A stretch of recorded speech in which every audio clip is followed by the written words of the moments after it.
Zoologischer Station in Berlin, and when you get on the metro here, you want to punch your ticket in one of these machines when you're in the S-bahn.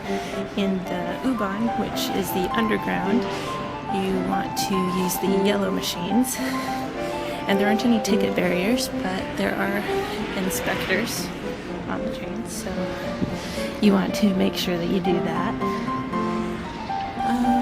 We did the Berlin Pass, the 72-hour one with Museum Island included.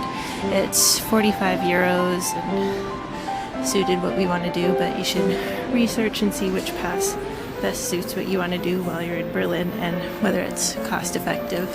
You just have to activate the pass once right at the beginning, and then you don't have to worry about it ever again if you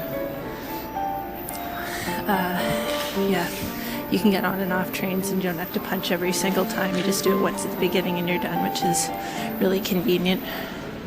And here comes our train. We're going to Friedrichstrasse, and that's where Museum Island is.